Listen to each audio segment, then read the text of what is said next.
Host आशीष। आप सभी का हेल्थ टॉक में एक बार फिर से स्वागत करता हूं। साथियों, नॉर्मली ये देखा जाता है कि हम लोग अपने हेल्थ के लिए, अपनी स्वास्थ्य और सेहत के लिए हम ध्यान देते हैं। उसका एक बहुत बड़ा रीज़न होता है कि हम स्वस्थ दिखें, सुंदर दिखें। सुंदर दिखना जितना ज़रूरी है उतना स्वस्थ दिखना भी ज़रूरी है, या ये कहें कि जितना स्वस्थ दिखना ज़रूरी है उतना सुंदर दिखना भी ज़रूरी है। सुंदरता के लिए हम लोगों का जो शरीर का जो आवरण है, जिसे हम स्किन के नाम से जानते हैं, वो एक बहुत बड़ा रोल प्ले करता है कि हमारी स्किन हमारी सुंदरता को कितना लेके चलती है। और स्किन से रिलेटेड अगर कोई प्रॉब्लम होती है, कोई दिक्कत होती है, कोई परेशानी होती है, तो हम लोगों को बहुत सारी समस्याओं का सामना करना पड़ता है। आज स्किन के बारे में हम जानने के लिए रहेंगे डॉक्टर सुप्रिया अग्रवाल जी के साथ। सुप्रिया अग्रवाल जी MBBS MD हैं स्किन में, और त्वचा और सौंदर्य की विशेषज्ञ हैं। अगर हम डॉक्टर साहब के बारे में बात करें तो डॉक्टर साहब त्वचा और सौंदर्य के साथ साथ STD स्पेशलिस्ट भी हैं। STD मतलब सेक्सुअल ट्रांसफर डिजीज़, जो सेक्सुअल की वजह से जो डिजीज़ ट्रांसफ़र होती हैं उनकी भी स्पेशलिस्ट हैं।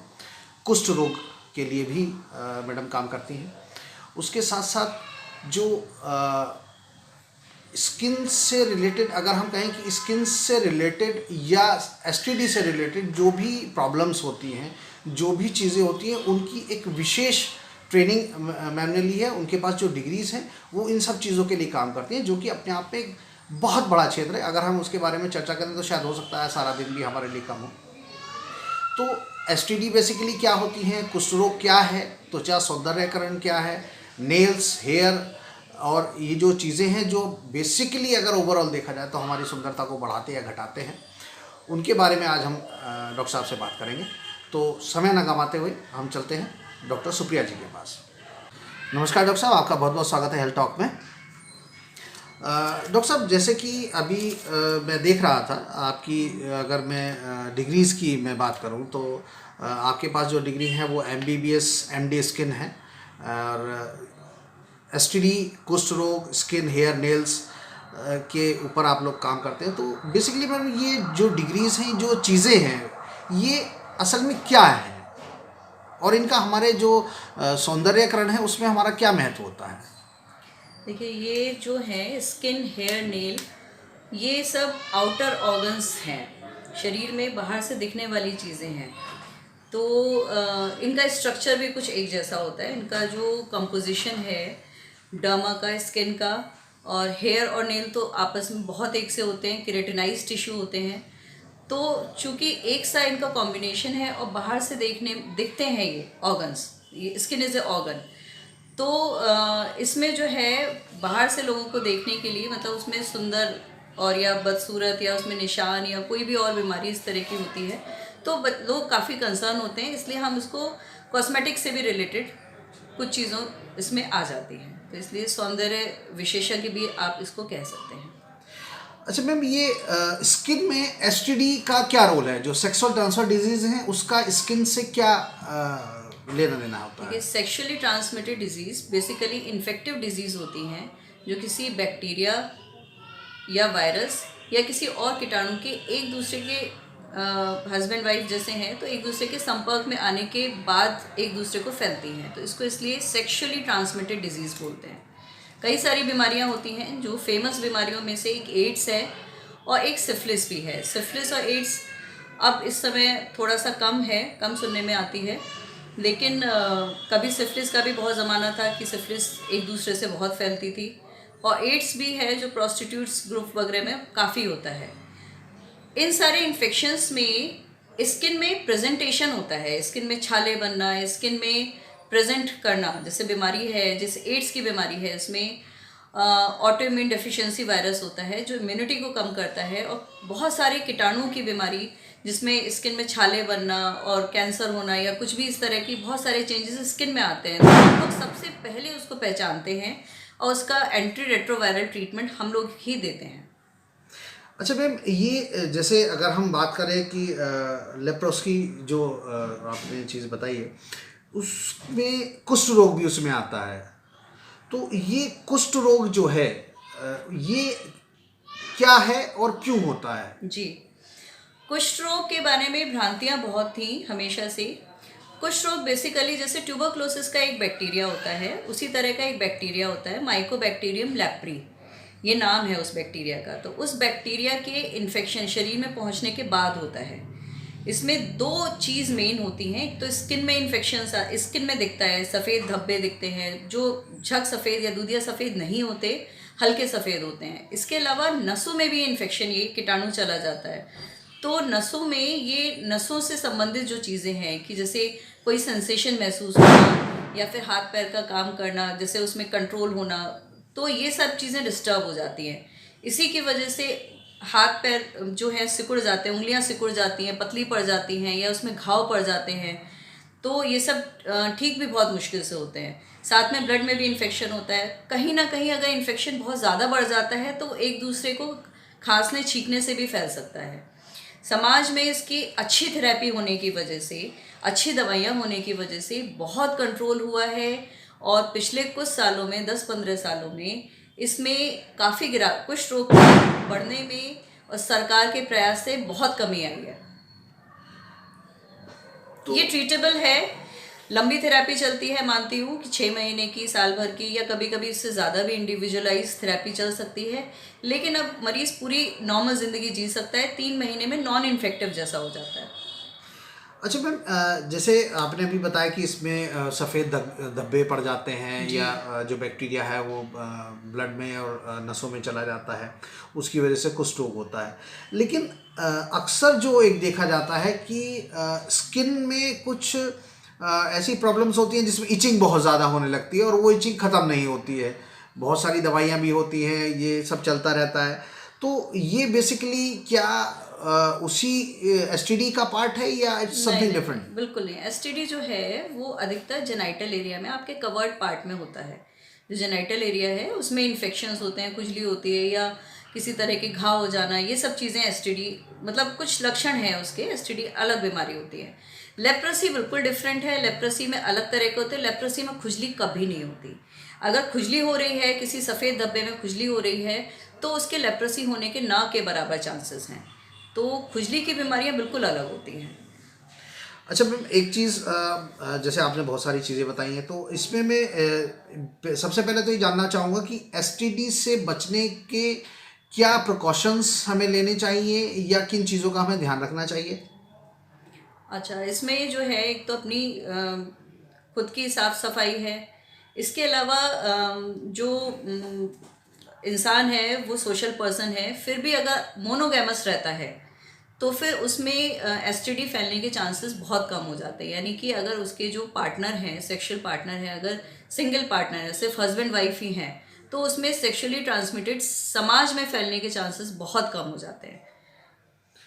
अच्छा मैम, बाकी जो और नॉर्मल जो स्किन से रिलेटेड जो प्रॉब्लम्स हैं, जो इचिंग होना या कुछ धब्बे पड़ जाना, एक आम सी बीमारी। देखिए, स्किन की पूरी एक ब्रांच है, उसमें सैकड़ों बीमारियां, हजारों नहीं सैकड़ों बीमारियां हैं। जी जी। तो खुजली तो एक बहुत ही बेसिक लक्षण है जो करीब करीब सभी बीमारियों में होता है, कुछ एक बीमारियों को छोड़ के। तो बेसिकली एक स्पेशलिस्ट ही समझ सकता है कि किस तरह की बीमारी है। मोटे तौर पे स्किन की बीमारियों को हम या तो इन्फेक्शन की कैटेगरी में रखते हैं, या एलर्जी की कैटेगरी में रखते हैं, या फिर कॉस्मेटिक प्रॉब्लम की, या काला या गोरा होना, काला या सफ़ेद होना, इस तरह की कैटेगरी में रखते हैं।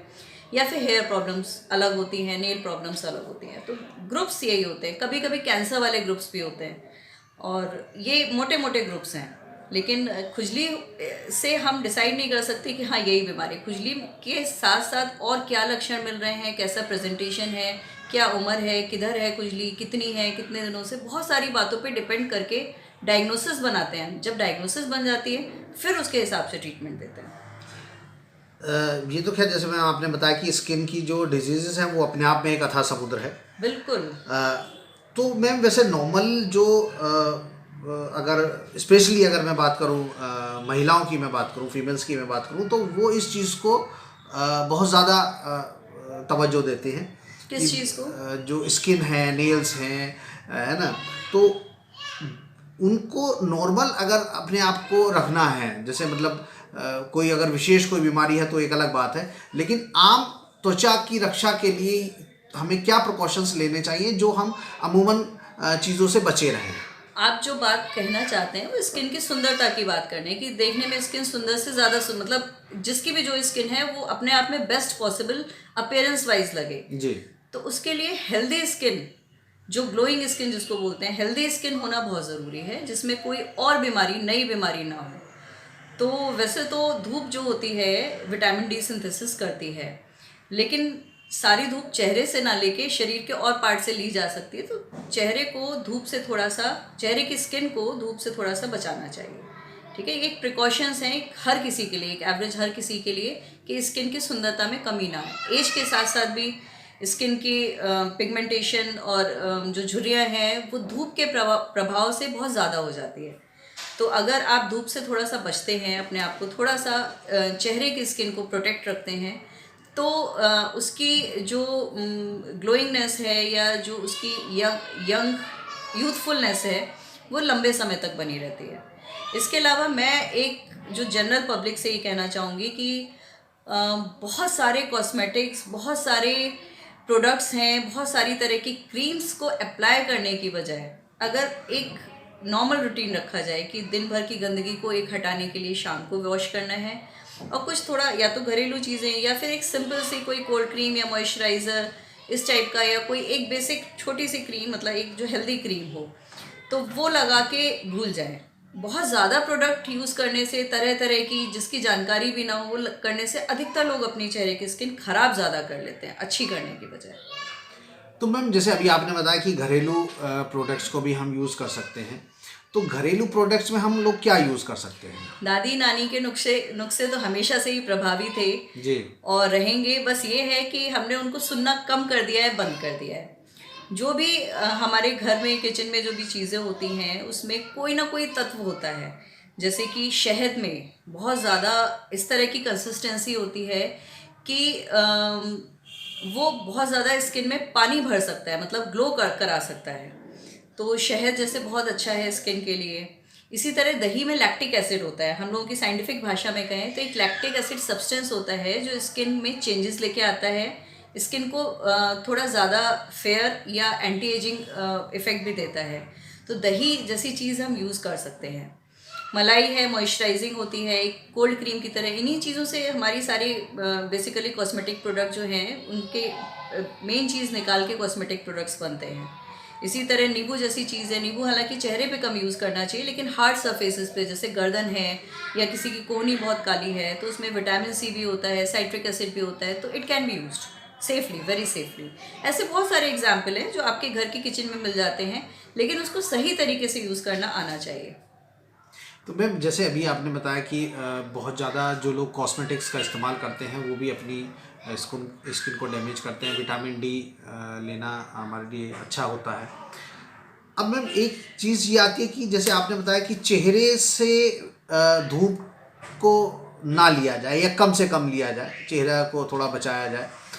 तो हमारे यहाँ जो भारतीय संस्कृति है या जो हमारा भारतीय पहनावा है, जो चीज़ें हैं, उसके हिसाब से स्पेशली एक जो फीमेल है उसकी बॉडी मोरलेस कवर होती है। तो अब चेहरा भी अगर वो कवर कर लेते हैं तो how they can go for, मतलब वो धूप कैसे उसको नहीं, कर देखिए सकते हैं? ऐसा ये मिथ है बिल्कुल कि बहुत चेहरे से या रोज़ रोज़ की धूप से ही आपको विटामिन डी मिलेगा। अगर आप महीने में आधे घंटे 1 घंटे भी धूप ले लेते हैं, जिसमें कि आप हाफ स्लीव्स की, आप विदाउट स्लीव्स भी ना पहने, हाफ स्लीव्स की पहन लेते हैं, या फिर आपके हाथ भी खुले हैं, थोड़ा सा पीठ की तरफ भी थोड़ा सा खुला है, तो दैट इज़ सफिशिएंट। ठीक है, रोज़ रोज़ जो आजकल जैसे लेडीज़ भी बहुत वर्किंग हो गई हैं, रोज़ रोज़ अगर तेज़ धूप में निकलते हैं, आप देख रहे हैं दिन ब दिन हर साल धूप की तेज़ी बढ़ती जा रही है। धूप की जो ओजोन लेयर है जो हमारे सन एक्सपोजर से हमें बचाती थी, वो लेयर पतली होती जा रही है। तो हर साल जो है वो धूप की तेज़ी बढ़ने से स्किन में थोड़े से हार्मफुल इफेक्ट ज़्यादा आ रहे हैं। अगर आपको बचाना है अपनी स्किन को, जैसे झुर्रियों को डिले करना है, आपको पिगमेंटेशन या एज स्पॉट्स नहीं चाहिए, तो स्किन में सनस्क्रीन आप लगा सकते हैं। सनस्क्रीन से आप अपनी स्किन को बचाया जा सकता है, काफ़ी हद तक बचाया जा सकता है। तो डॉक्टर साहब ये सब बातें आपने हमें बताई, मैं समझता हूँ इससे हमारे जितने भी दर्शक हैं वो लाभ उठाएंगे। इसमें डॉक्टर साहब अब एक आखिरी सवाल मैं आपसे जानना चाहूँगा कि आज की तारीख में जो यंग जनरेशन है, स्पेशली जो महिलाएं और लड़कियां हैं जो अपने स्किन के कलर को लेके ज़्यादा सजग रहती हैं, उनके लिए आपके क्या संदेश होंगे? मेरा संदेश यही है कि सुंदरता सिर्फ स्किन टोन में नहीं होती, मन की सुंदरता होती है, आपके कॉन्फिडेंस की सुंदरता होती है, आपके कर्मों की सुंदरता होती है। हालांकि मैं स्किन टोन की डॉक्टर हूँ, स्किन की बीमारियों की, स्किन के कॉम्प्लेक्शन की या स्किन की काली जिसमें हो जाती है स्किन, उन बीमारियों की डॉक्टर हूँ। बीमारी की स्थितियों में इलाज कराना चाहिए, लेकिन आपको जो कुदरत ने रंग दिया है वो आपके लिए सबसे सही है, और आपके लिए भी सही है, आपकी जो बेटियां हैं, बहनें हैं, उनका भी जो भी नेचुरल स्किन है अगर हेल्दी है तो this is best for her और हिज। तो मैम जैसे कुछ लोगों में ये भी देखा जाता है कि वो सुंदर होने के लिए या अपना रंग फेयर करने के लिए किसी ने, पड़ोसी ने कुछ बता दिया, वो उन्होंने ट्यूब ले ली, किसी नहीं ने नहीं, कुछ ये बता दिया। बहुत गलत प्रचलन है, बहुत ही ज़्यादा गलत प्रचलन है, क्योंकि किसी को पूरी जानकारी नहीं होती। जो मार्केट में पॉपुलर दवाइयाँ हैं, मैं नाम नहीं लेना चाहूँगी, लेकिन जो बहुत फेमस, जो अड़ोसी पड़ोसी के कहने से, सहेलियों के कहने से, भाई भाभी के कहने से, जो मेडिकल स्टोर से ख़रीद के दवाइयाँ लगाई जाती हैं, क्रीम्स लगाई जाती हैं, जो बहुत कम रेट में मिल जाती हैं, बहुत हार्मफुल होती हैं। बेसिकली सब में स्टेरॉइड होता है। स्टेरॉइड हम भी यूज़ करते हैं, बीमारियों में यूज़ करते हैं, एक लिमिटेड टाइम के लिए कंट्रोल तरीके से यूज़ करते हैं, लेकिन जो अपने आप से यूज़ करते हैं, शुरू में गोरापन आता है, बाद में उनका चेहरे में इतनी बीमारियां, इतना लालीपन, खुजली, जलन, दाने, रोए निकल आते हैं, ये सब बहुत साइड इफ़ेक्ट आते हैं। तो जो स्किन की ट्यूब्स बिना जाने पहचाने मेडिकेशन यानी कि मेडिकेटेड जो मेडिकल स्टोर्स पे मिलती हैं, उनको अपने आप से कभी नहीं खरीदना चाहिए बिना डॉक्टर की सलाह से, क्योंकि उनके इफ़ेक्ट की उम्मीद करते हैं, तो साइड इफ़ेक्ट के लिए आप पहले तैयार रहें। थैंक यू डॉक्टर साहब, आपने हमें इतनी जानकारियाँ दी, उसके लिए बहुत बहुत धन्यवाद। Thank you. तो दोस्तों, ये थी डॉक्टर सुप्रिया अग्रवाल। डॉक्टर सुप्रिया ने हमें जो चीज़ें बताई हैं, मैं समझता हूँ कि यंग जनरेशन के लिए, और स्पेशली जो माता बहनें हैं जो स्किन्स या स्किन से रिलेटेड चीज़ों को लेकर परेशान होती हैं, उनके लिए उन्होंने बहुत अच्छी चीज़ें बताई हैं। एसटीडी जो है वो अपने आप में एक अलग रोल प्ले करता है। कुल मिला के अगर हम देखें तो स्किन एक इतना बड़ा क्षेत्र है जिसमें तमाम चीज़ें होती हैं। हम छोटी छोटी चीज़ों को लेकर परेशान हो जाते हैं, कई बार वो छोटी चीज़ें बहुत बड़ी भी हो जाती हैं। तो विशेषकर हमें इस चीज़ का ख्याल रखना है कि अगर हमारे साथ कोई समस्या है तो उसके लिए हम डॉक्टर से जल्दी मिलें, डॉक्टर को दिखाएं, समझें। दूसरा, जो आयुर्वेदिक जो चीज़ें हैं, जो हमारे नानी दादी के नुस्खे हैं, उनको हम इस्तेमाल करें, सोच समझ के इस्तेमाल करें, अपनी दादी नानी से पूछ के इस्तेमाल करें, अपनी माताओं से पूछ कर इस्तेमाल करें। वो चीज़ें आपको हमेशा लॉन्ग टर्म में काम आएंगी। रही बात स्किन टोन की, यो हमारा जो रंग है वो काला है, सफ़ेद है, गेहुआ है, जो भी है, जो परमात्मा ने दिया है बहुत अच्छा है। लेकिन अगर फिर भी आप कराना चाहते हैं, आप अपना रंग बदलवाना चाहते हैं, या आपको लगता है कि नहीं मेरा रंग ज़्यादा डार्क है तो थोड़ा सा होना चाहिए, तो वो पॉसिबल है, लेकिन जो प्रकृति ने दिया है उससे बेहतर कुछ नहीं। आपकी स्किन ग्लो करे, आपका जो सौंदर्य है जो भगवान ने दिया है वो आपका बढ़ता रहे। इन्हीं सब शुभकामनाओं के साथ आप लोगों का बहुत बहुत धन्यवाद।